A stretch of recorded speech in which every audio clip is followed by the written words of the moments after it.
Hello Indian staff, ఈ వీడియోలో door lock ఉన్న కస్టమర్ బిల్ ఎలా క్యాన్సిల్ చేయాలో తెలుసుకుందాం.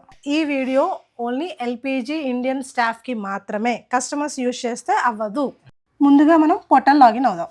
ఫస్ట్ రిలేషన్షిప్లోకి వెళ్ళి సెర్చ్ బటన్ క్లిక్ చేసి మన కన్జ్యూమర్ నెంబర్ ఏదైతే ఎంటర్ చేసి ఎంటర్ కొట్టాలి. ఇలా ఎంటర్ చేసిన తర్వాత కస్టమర్ డీటెయిల్స్ ఓపెన్ అవుతాయి. కన్జ్యూమర్ ఐడి పక్కన ఉన్న ఎల్పిజి ఐడి క్లిక్ చేయాలి. సేల్ ఆర్డర్ మీద క్లిక్ చేయగానే ఇలా అప్లికేషన్ అనేది ఓపెన్ అవుతుంది. కిందకి కొంచెం స్క్రోల్ చేయగానే ఇన్వాయిస్ ఆప్షన్ ఏదైతే ఉందో దాన్ని క్లిక్ చేయాలి. ఇక్కడ ఉన్న రిటర్న్ రీజన్ ట్యాబ్ని క్లిక్ చేయాలి. క్లిక్ చేయగానే రిటర్న్ రీజన్ ట్యాబ్ అనేది ఓపెన్ అవుతుంది. ఇందులో ఉన్న ప్లస్ ఐకాన్ని క్లిక్ చేసి మనకి రీజన్స్ అనేవి వస్తాయి.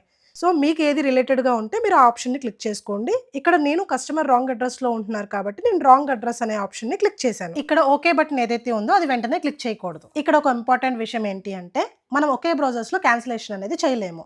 3 డిఫరెంట్ వెబ్ బ్రౌజర్స్ అనేది ఓపెన్ చేసుకొని ఒకేసారి క్యాన్సిలేషన్ అనేది చేయాలి. మీకు ఈ 3 వెబ్ బ్రౌజర్స్ ఏంటి అని డౌట్ రావచ్చు.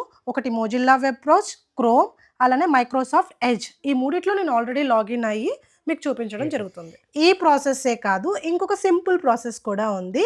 ఇంత లెంతీ ప్రాసెస్ మనం చేసుకునే బదులు డెలివరీ బాయ్ యాప్ నుంచి customer delivery authentication code DAC code అనేది తీసుకొని మనం సింపుల్గా చేసేసుకోవచ్చు. సో నేను ఇక్కడ మిగతా 2 బ్రౌజర్స్లో ఓపెన్ చేసి లాగిన్ అనేది అవుతున్నాను.